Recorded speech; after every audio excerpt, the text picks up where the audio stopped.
Hey, what's going on YouTube? Alabama Reloader here. So that's how I have to start on my video. So Go ahead. I'm here at CH4D, but now CH Tool and Die. now it's CH Tool and Die, Yep. and these guys make killer reloading dies. And this is actually my set of 300 Win Mag that is being assembled now. What was your name again? My name is Joshua Hoffman. Josh is the man, and he's putting together my die set. I mean, it doesn't get any better than this. So this is what you get here at CH Tool and Die. You get to come in and watch your die being assembled. Now you did it. Yeah, now I did it. Now I messed you up, didn't I, They're all Brian? going to show Yeah, up. now they're all going to show up. So look at that. And he is the master assembler of the die sets. I am assembly in stock. There you go. So all the organizing in the room back there. Right. Okay, there are 3. And now on this this 300 Win Mag set, I went with a full length sizing die and a seating die. Now, do you guys offer? You offer just a standard seating stem, correct? You guys don't have like a micrometer seater or anything like that, right? We do not Okay. on that caliber. Some of the specialty calibers. We Oh, okay, We gotcha. have a straight line seater and a micrometer straight line for some of them. Good bigger deal. stuff. And that's something you guys need to understand is if you need anything made in terms of a reloading die, these are the guys you need to call because they specialize in custom stuff. So if you can think it, you can dream it, they can build it.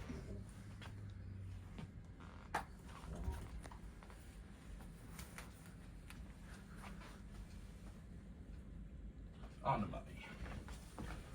On the money, what were we checking? Measuring the expander ball. It is a very specific measurement. It'll Right. come out to 306. And I get to play the wonderful game of figuring out which one is the right one. Right. That tool he was using is actually accurate down to a couple 10,000ths of an inch. So Nice. that's Yeah. very accurate, the measurement. That he Right. just took.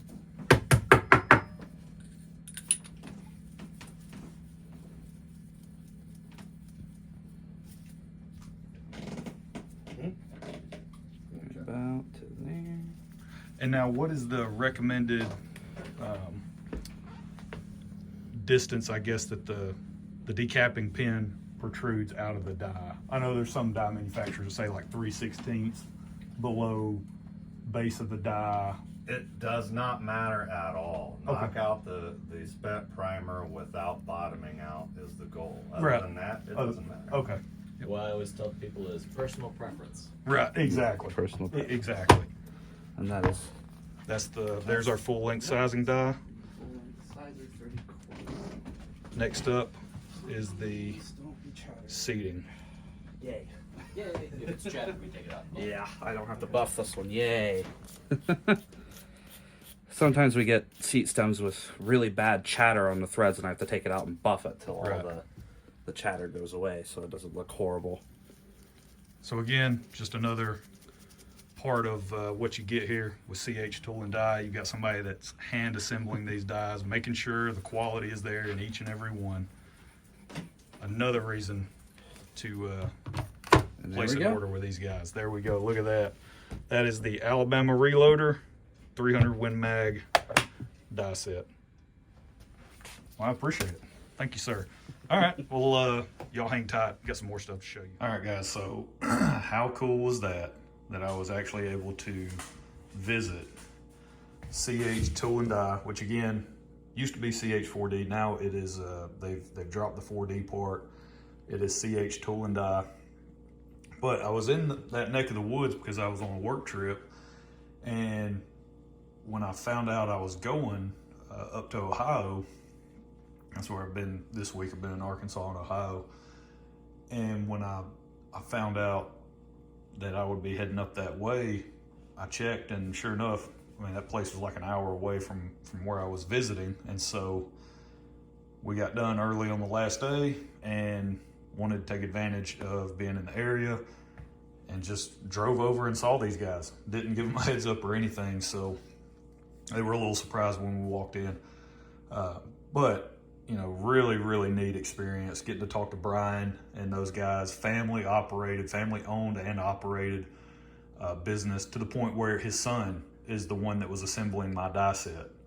And then his nephew is the one, if you call those guys up, probably 9 times out of 10, you call them up and you place an order, you're going to be talking to his nephew, right? And it was a really neat experience talking to those guys, kind of getting the backstory about how they got started, you know, where the naming sort of nomenclature came from, and everything involved in that. It was just a really cool experience, getting to sit down and talk to those guys, getting to go through their manufacturing area, seeing how the dies are made and all of that. It was cool. It was really neat. I of course geeked out big time on all that. So one thing I did mention to him though, if you guys own these dies and they have this lock ring on them, I did put in a word of like, hey, by the way, can we please change that? So it's not a bad lock ring or a bad design per se. It's just on the back side of this set screw is a little nylon ball that's what kind of grips into the threads on the die, right? That's what holds the lock ring in place. So you just tighten down that screw and it pushes that nylon ball against the threads, and that way you're not damaging the threads, and it's going to hold the lock ring in place. I'm not the biggest fan of that style, and really one of the reasons why is I actually have 4 other die sets from these guys that I just got in the other day, before I went on the trip actually. I ordered them from Duck Creek Sporting Goods out in Colorado, so go check out Duck Creek. Go check out their website. I believe Denny was going to run these die sets on sale, so go check them out. If they've got anything you need or you're interested in, go ahead and pick them up. But when I was taking the dies apart, I took the lock ring off and that little nylon ball fell out. It took me a minute to find it, so that was just kind of oh man, can we not do something different, right? But Brian did assure me that is definitely on his list of things to do. He's got a ton of these in stock, these lock rings, so he's got to get through the inventory of the current design, and he is wanting to move to a different design. So yeah, going to be using their sizing die wax as well that they sell. But really cool that I was able to pick up this die set while I was there. This was kind of like the last piece of the puzzle for 300 Winchester Magnum. Somewhat the last piece. I'm a little frustrated at the moment with the shipping from Midway USA. I placed an order on January 25th. It is currently February 9th. Have yet to receive the order, and it's not Midway's fault. Well, I guess maybe not. But if they could just get away from using USPS, that would be amazing. FedEx or UPS never had an issue coming from Midway USA. When they do this thing where it either starts off being shipped by UPS and then they transition to USPS. I don't know if they do that for anybody else, maybe just me. But more often than not, if it's USPS, good luck. Who knows when you're gonna get it. That thing is, I've checked the tracking number. It made it to some facility somewhere, but it's been there since like January 26th. And right now it's just lost in USPS land and no clue when I'm gonna get it. But that package actually has the bullets that I'm going to be using for this project, which are the Sierra 200 grain Game Kings. And so really the purpose of this project in general is my cousin's husband. He hit me up and was like, hey, I just picked up a Bergara B14 Wilderness HMR and was wondering if you could work up a load for it. Of course, I'm like, man, yeah, super pumped about that kind of project. Never dealt with 300 Win Mag before, so this is gonna be a lot of fun. And so then I had to, of course, start assembling the components, looking at what his use case was gonna be, which is gonna be almost primarily hunting purposes, hunting related. I wanted to go with, either a 180 or higher was going to be the grain weight, 180 or higher. I'm a fan in the Magnum world. If I'm going to shoot a Magnum, then for me, the whole point of a Magnum is to deliver more payload on target, right? Now, there's kind of, you know, a couple schools of thought there. If you go the Magnum route, you can go light and fast if you want to do that, or you can go heavy with good velocity for the weight projectile you're shooting, right? And that was the route that I wanted to go. That's kind of the route that I do go with Magnums. You know, it's really, for me, and the way I look at it, is to deliver a heavy payload on target and kill whatever you're shooting at, right?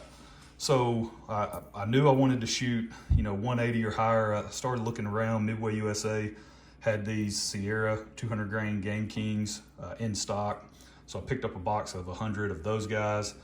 I've had really good luck with Sierra bullets in the past. That's one of the only bullets my brother shoots is the Sierra Game King in his 308, the hollow point version. And he's a huge fan of them. And so just great bullet, great hunting option. So went to their load data, started looking at their powder list. And of course, with 300 Win Mag, we're gonna be shooting some pretty stout charge weights. And I was just kind of running the list, and Vihtavuori N560, you know, that's going to deliver, that's over here to the far right, 73.3 grains is the max charge, but you're delivering, you know, that's one of their highest velocity options. So, and two, when you're dealing with a cartridge such as this, where your charge weights are, you know, 70 plus grains, you're going to burn through powder pretty quick trying to work up a load. And some of these other powders, I just simply didn't have enough on hand to really, you know, kind of get into load development and trying to fine tune a load for his particular rifle. So this stuff to the rescue, right? This is 8-pound jug of 560. Picked this up from Mid-Size Shooter Supply a little while back, and I've barely used any of it. So I've got multiple pounds of this stuff. So that's what we're gonna go with. The brass, I picked up this brass. You guys saw the video from American Reloading. You gotta be, if you're not shopping at American Reloading, then what are you even doing, right? It's kind of one of those things, because this stuff is really, really nice brass. This is SIG. Probably not gonna focus. Won't be able to read the head stamp. This is SIG, 300 Win Mag brass, and it's already primed. Now I will be removing the decapping pin from this full length sizing die, because I'm gonna run all of this brass up into that die. And of course I don't wanna punch out a perfectly good primer. But the plan, or the goal at least, is to find a good load within these 100 pieces, right? That's kind of the goal, is to identify and nail down something where I can at least turn over 20 loaded rounds for his rifle, and he's good to go, and he can hunt with those rounds, right? And he'd be good for the next few years. So that's really the plan. So I'm giving myself 80 to work with. And that'll give me, you know, like I said, that one box of bullets. It's 100 in the box, 100 pieces of prime brass. I've got more than enough powder for any development beyond that. But that's really the goal and the hope, is that I can identify something that'll shoot really, really well, and turn it back over to him. So that's kind of it. I just want to do an introduction of, this is sort of the beginning of the 300 Winchester Magnum project. What we're using as far as dies, brass, powder, bullets. Again, they're not on hand. Thank you, USPS, for that. I kind of wish I already had them. We can get started, but it is what it is.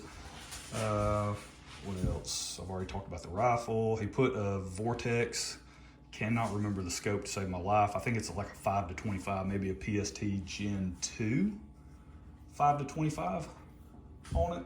So the rifle and the optic, no issues there, right? With what he has invested in this project so far. So I'm gonna give him some premium components, see how it shoots. So I appreciate you guys tagging along, checking out the video. Make sure you guys go and check out CH Tool and Die. They're really big in the custom world. You know, if you guys have something just kind of out there, you want to go do your own thing in terms of creating a cartridge, those are the guys to call. They'll literally create anything. If you have a print and dimensions, they'll create a die for it. So they'll create a die set for it. It was just really cool getting to meet those guys. Highly recommend giving them a call, or hey, if you're up in, I think it's Mount Vernon, Ohio, go check them out. All right, well, that's where I'm gonna leave it. Got my dog back here going nuts. Oh, I know you ain't chewing on the baseboard. No, I know you ain't doing that. Huh?